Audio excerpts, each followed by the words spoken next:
Well, welcome to our weekly Being Your Own CEO Success Circle. It is intended especially for solopreneurs. And this morning we're going to be looking at Paull Murray and his business. So we will be right back after this.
Well, here we are on Tuesday, September the 10th, and I'm speaking to you from Victoria, British Columbia.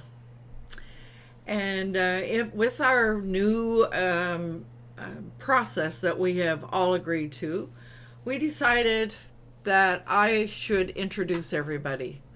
So I will go through the list of who's here alphabetically. So we have Alanna Birmingham with us. She's in Ireland and she supports businesses by creating and maintaining their websites. So good morning, Alanna. And David Flannery, he's in Illinois and he creates affordable websites for small businesses. And then we have Fred Jones, who is usually from BC, but sometimes from other places. And he facilitates leadership and community building for our youth. Let's see, I got to make sure that I don't miss anybody here. And we have Paull Murray, and we're going to hear much more about him.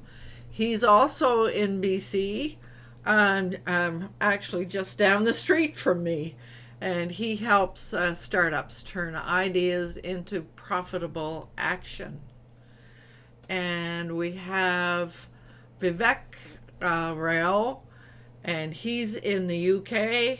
And he simplifies life and business by unifying different technologies and developing software. And my name is Alanna Fuglsang, and I'm in BC as well, and I coach retirees who want to create an online business. So there's our introductions for everybody this morning, and we were going to, we decided that we would, all of us would take a role and try doing a few things that are to practice our skills. And so Alanna stepped forward and said she would like to know a whole lot more about Paull's business. So Alanna is going to interview him this morning. So take it away, Alanna. Thank you very much, Lolan. So I'd like to introduce Paull Murray, who is sitting to the right of me in the film strip here. And the name of Paull's business is TTG International Management. His website is www.ttgim.com. And his phone number, 1-250-361-4935. Now, Paull's business is he turns ideas into profit, and I was very curious about how he does that. and what all that entails. So Paul, I'm going to ask you to start with what made you go into business for yourself, and how did you get to where you are today? Well, thank you, Alanna. I guess that it all started, I grew up, my father ran his own business. He had a drugstore. And so I spent a lot of my youth working in his drugstore. And when it came time to go to university, I didn't know what I wanted to do, but I knew I didn't want to own my own business. My father's store was open from 9 in the morning till 9 at night, Monday to Saturday, and 12 to 6 on Sundays. So he was in the store all of that time. And that decided me, I didn't want to do that. So I went off and played in the corporate world. Life is interesting. When you start to do things, it leads you down a road. And so each time I would start to do something, it took me somewhere else. I decided to go to university because I had the opportunity to do it, and I discovered it wasn't for me. After that, while I was at university, I was able to pick up a lot of stuff. It was an interesting course. They had it was very much a hands-on course, and a lot of the instructors were not professors. They were people actually doing stuff. My interest at the time was in flying, which led me to go and get a job with the airlines. And I spent the next 23 years in the airline business. Half of it I managed customer service, and then half of it I managed sales operations. There came a time in the airline business when times were very tough. Airlines were amalgamating to try and stay alive, and that happened to me. The airline I was with gobbled up a bunch of other airlines and then got gobbled up itself. At that point, I decided that I really had enough of the corporate thing. Although it was a very good company and they allowed you quite a bit of freedom to do your own thing, you still weren't just doing your own thing. And so that's when I went out and started. It was simply that I thought I had enough knowledge and I wanted to do my own thing. I was tired of living in a corporate world. So can you give us an example, Paul, of how you help someone turn their ideas into profit? Sure. There's a couple of them. Let's take one business that was a medical software billing company. They had been founded, they had a real opportunity. The doctors in our country are paid by the provinces. And the province of BC had decided that doctors would have to submit their billings electronically by computers. Now, this is at a time when most people didn't have computers. And so this was going to be a major disruption for both the doctors and the government itself. Because it was an opportunity and it was a fairly large one, a number of companies were participating. One of the companies that I discovered, and I discovered it because my wife was looking for a billing system, was founded by 4 doctors. And they had done a very good job of creating the system, but they didn't have, I'll call it, business expertise. Right. And so what we were able to do was to come in to their operation and take a look at it. And the biggest change that we were able to make for them was, from our experience, mine particularly, having gone through changing the airlines over from paper systems to computerized systems, I knew quite a bit about how people react to change. And we knew the challenge with getting people in the doctor's offices onto any system. It wasn't the doctors. The key was I called them the sergeant majors, that that lady who ran the office, that when you came in was the gateway, the gatekeeper. Mm-hmm. It was getting her comfortable enough with the system, our system, to say to the doctor, I don't care what you do, I'm quitting unless I get their system. And so that we were able to do that in a number of ways. First of all, we recognized that a lot of our competitors were computer people.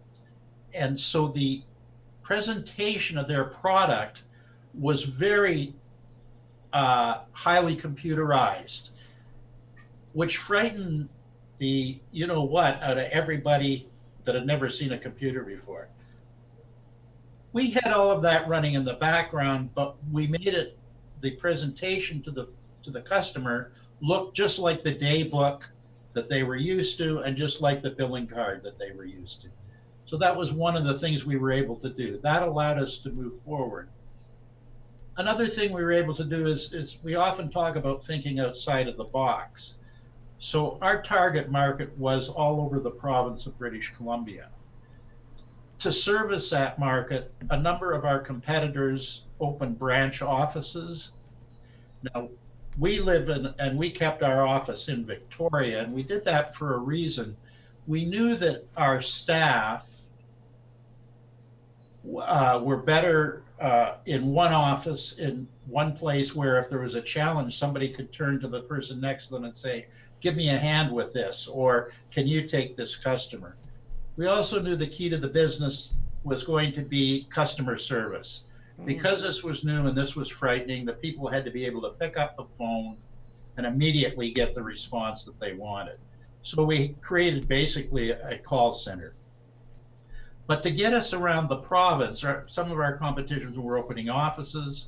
Our office was here on Vancouver Island, which is not the biggest center. In fact, most of the centers are on the mainland. When brainstorming this, we decided that one of the ways that we could do it best was with a small airplane. Now, we were fortunate that we had access to the ability to get one, and it proved in the long run to be the best thing that we did for customer service, because people knew that if you had a challenge, you phoned us. Our service center was open 9 to 5.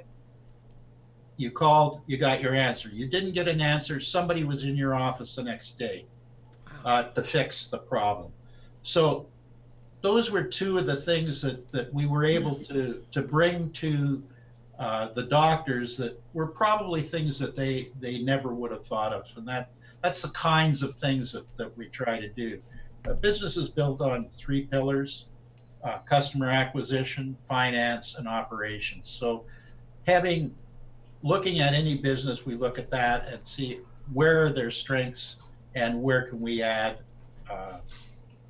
power to it. And the normal way we do that is we bring people in to actually do the job, to get the company either up and running with startups, or the other one is companies that want to grow large. We take one of those pillars, put the people in, hire the new people, train them, and then we're out of there. So that's it. So before we move on, I just wanted to ask, does anyone have any questions for Paul before I continue? I do. Okay, Jay is up as well. Go ahead, Jay. You're on a deserted beach. No, I'm just kidding. How did I get there? You have 2 items. What are they? Okay, so I've always thought of you as in terms of an innovator in terms of finding interesting things on the web. Do you have a specific source that you use to find these? Because you've often shared with me via email kind of neat technology things, or you seem to know the industry or whatnot. Do you have a specific technique or a source that you use, or is it just through the network of your experience that, over the years of technology? It's more the network of people, Jay, people like yourself and the people here, and other people who tell me that, oh, I'm doing this or using that. And then you find a group of, we'll call them gurus for want of a better word, and you start to follow what they do. Now, I'm fortunate in I have probably more time than any of the rest of you to do this. And so I spend a good portion of my day just plowing through stuff for things that I find interesting. And when I find something, I think, oh, who should I share that with that it might be of interest? And then I just send it out. And this does two things. It keeps me active and looking for new things and changes, but it also enhances my network and allows, it's the old expression, if you give something, there's the reciprocal, people will give back to you. So, yeah. So I hear that there's still, so what I hear you saying is that there's still value in networking. Oh, yeah. It's just, this wonderful tool, the internet, just makes it so much easier to do. That's what I found. Yeah, isn't that the truth? Yeah. So, Paul, I was, yeah, I was curious about how you were able to move all those doctors away from faxing and onto computers. Do you know what? Honestly, I haven't. I know. To this day, the medical system in BC relies on faxing. They send out hundreds of faxes a day, Yeah. and it's all related to privacy. So, yeah. So the answer to that is not so good. Well, and I'm giggling and laughing because my husband is a lawyer, and I remember him kicking and screaming away from faxing over into a similar system that you described for lawyers. Yeah. So, I mean, your piece of, in and around the way people react to change is I think it's something we as a group could spend a lot of time talking about. Well, I think all of us here are here as a result of us embracing change. Mm-hmm. And so for us, it's probably something I won't say we do easily, but we don't find it, we find it more of a challenge than a, oh my God thing. And not everybody's like that, as we know. Yes, some of us enjoy a challenge and some of us don't. So, Paul, I wanted to kind of work our way into how you decide who you can work for, or like who you can help. So what is your criteria when someone comes to you? And also, how do people find you? Yeah. How do people find me? Let's start there first. I've been around for quite a while, so all of my customers come by referral, right? If you go to my website, you'll probably be shocked at how little there is there. It's basically a picture and my contact information, and that's it. So everybody comes by referral, but that's something that you build up over the years. So, sorry, what was the other question? What is the criteria for the decision process and working with people? Yes, well, as the white hair shows, I'm old, and I've decided that the thing that's most valuable to me is time. So when we're looking at, the way it happens is somebody says to me, I know a company that needs some assistance. And I say, okay, let's have a meeting with the person who recommends me and that company. And at that meeting, I discover what their challenge is, whether it's the one that they think it is, and often it isn't, or whether it's one that they need to discover what the real challenge to their business is. the next meeting is usually, can we come to terms as to what that challenge is? In other words, if I see that their challenge is one thing, but they think it's something else, until we resolve that or have an idea that it can be resolved, there's no sense in us going any further. And it's time to say, thank you very much, goodbye. And I think you need, here's somebody else you might want to consult with. So the process is really one of discovery. It's kind of like dating. You get together, you have a few meetings, and you say, "Oh, this is going to work," and off you go. I've been dating Google for years. Yes, but She's a temperamental girlfriend. Yeah, exactly. Short, meaningless relationship. Yeah. Well, one of the things that I found very curious when I was talking with Paul is that during our conversation, he mentioned that he has where's my notes here? He conducts workshops. So Paul, I'd like you to kind of give us, tell us about your workshops and tell us about your networking events that you have. I think they're on Tuesday nights. Yeah, well, it's the Futurepreneurs and the Your Entrepreneur Society. Yeah, the Your Entrepreneur Society. Well, Lola Lands attended some of our meetings, and it wasn't for her, and that's fine. It's an interesting group. It has 2 meetings a week and 1 additional meeting a month. So the 2 of the meetings are strictly social. One is a Friday night at the bar, and the Tuesday morning is a breakfast. And it's just people in business getting together and talking to other people.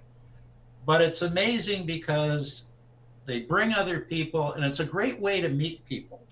And that's really what that is. The meetings themselves, there's always some sort of presenter. And the people at that meeting are not only there to network, but to learn something. So that's how that organization works.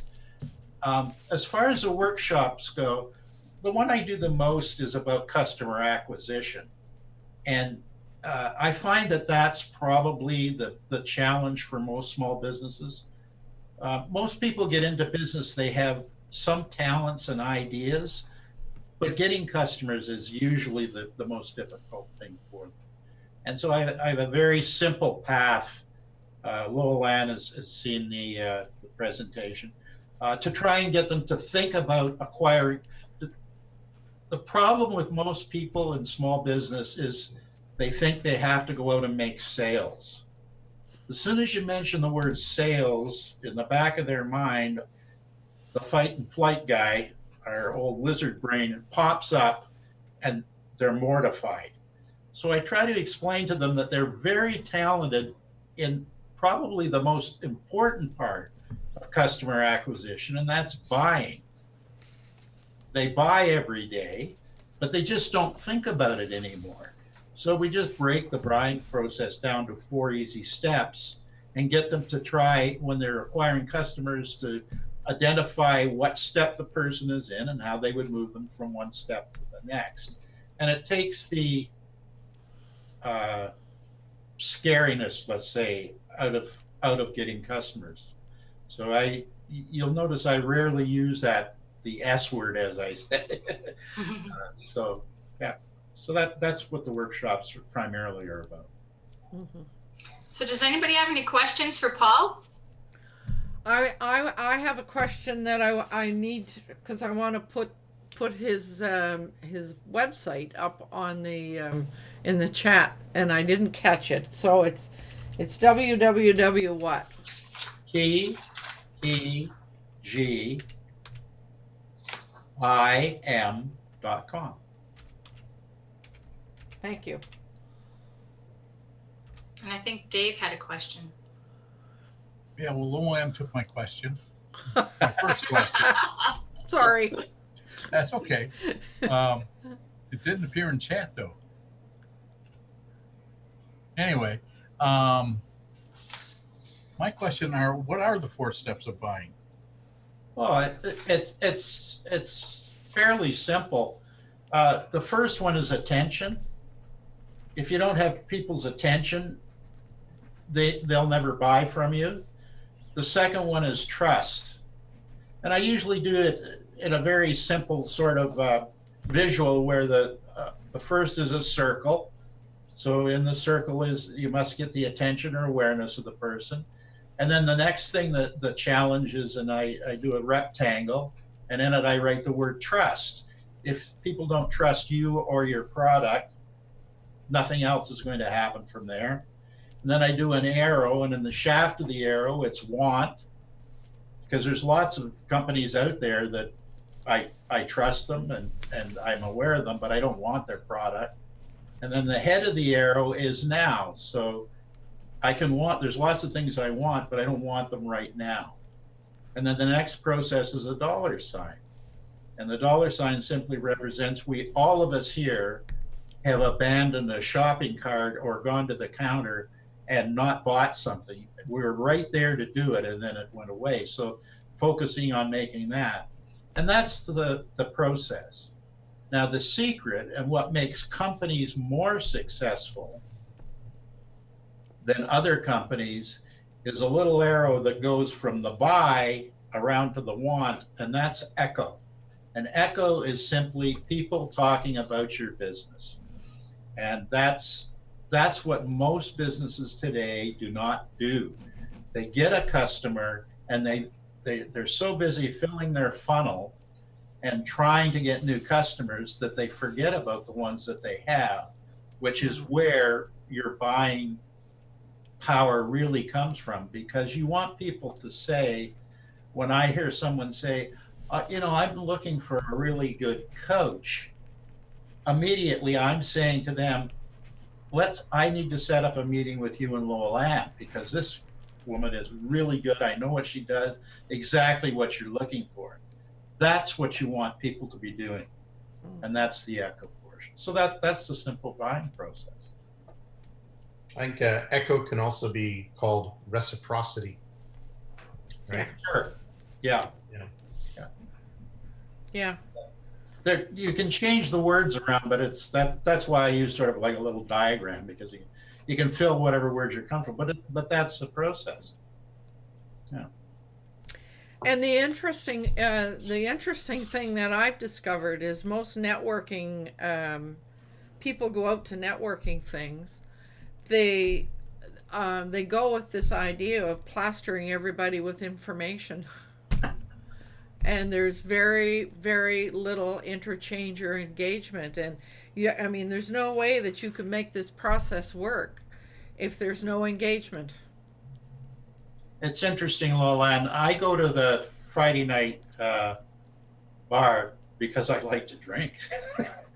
But also, it's my mission when I go to meet at least one and usually two new people. Mm-hmm. Find out something about them, and then later that week try to introduce them to another two people within our Yes network. Mm-hmm. So I do that, and most of the board members of Yes, this is what we've tried to cultivate there, try to do the same thing. So that's one of the reasons that our networking group is, say, different than the chamber, for example. Mm-hmm. Yeah. Cool. Well, I've certainly heard and been a part of Paul's presentations more than once in another organization that we both have belonged to. So yes, host. Yes, host. I miss those host events. I think they were just awesome when they were at the golf course, the City Hill golf course. Mm-hmm. Yeah.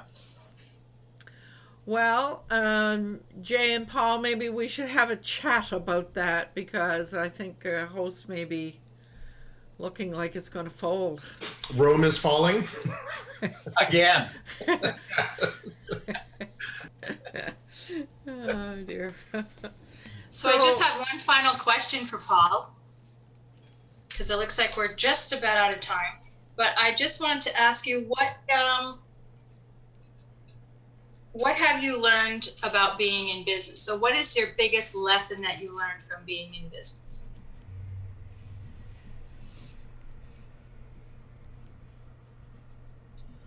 Uh,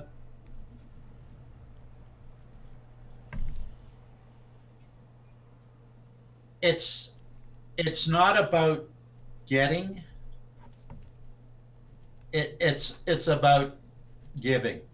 If you can provide someone with something that they want, and business is an exchange of goods and services for remuneration. If you can give them something that they want when they want it, uh, and help them, that's gratifying, and that's what business is about for me. Thanks, Paul. And you're right, it is gratifying, isn't it?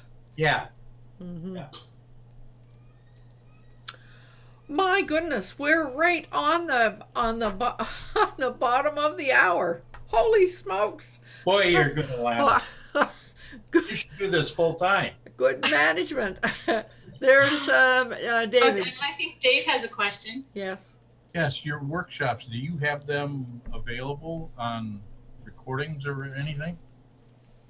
Sure. If you want to jump online sometime, we can just quickly go through it, and I'll give it to you. Okay. So it would be. I'm thinking though that part of your question, David, is have you thought of recording it and posting it to your website? Yes, that's part of it. But I mean, and if you do that, then there's ways of making it so that you're not giving it away. If you don't want to give it away, if you want to give it away, that's great. That's You fine. know what I mean? And that's the easiest way to do. Sure. But you know, you deserve to make money off of what you're doing, as anybody does. Is that an idea that is profitable, Paul? I'm sorry? Is that an idea that can be turned into a profitable action? That's an interesting question. I don't think so. To me, the workshop, before I can engage with someone to improve their customer acquisition, the workshop is like a learning the language deal. Jay, for example, with Wealthy Affiliates, people have to learn the language before they can progress. And to me, the workshop is just, it's an interface to learn the language. And the reason I don't record it is because it's individual. As Lolan knows, when I do it, I often do it giving everybody a sheet of paper and a pencil, because I want them to do it with their own business, not go through the steps with their own business. So each person in the workshop, what they end up with is different than the person next to them often. So that's why I don't do it that way. Interesting. Well, I'm sorry. I just would, unless there's another question, I think that we should close soon. And I just want to say that Paul has been a mentor of mine for a long time. So, and I know lots of other people who would say the same.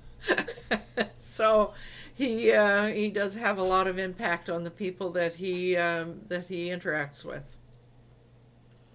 So any parting comments from anybody else? Looks like No, Dave has his hand up. I know that Fred usually does this, but I think Alanna and Paul, you did a great job today. Thank you very much. It was fun. Yeah, it was fun. Thanks, Paul. Mm-hmm. It was really nice to get to know his business, and just to have a chat and find out what he does, because I've always been curious, because turning ideas into profit was always a curious phrase to me. So I'm glad we were able to talk about that. Well, I'm glad that worked. Making you curious. Yes, and Alanna, kudos to you for having the courage to step forward and do it. Breaking out of the comfort zone. So yeah, so I suggest and encourage you to try it again. Yeah, you guys are all on deck. I'll probably be contacting each and every one of you shortly. So. Right. Alanna, just letting you know, I did a WA post letting 1.3 million users know that you were doing this, so they're probably all on YouTube watching you live. Cool. Right. All right, so we are now Headlights. I kind of was feeling my face kind of drop as I was absorbing the information. Well, I'm glad you said that at the end and not at the beginning, Jay. I know. Jeez. All right, so I think it's time for us to stop broadcasting now. And I like to do that with a reminder that it's important to do what you love with passion. And we shall see you next week. So.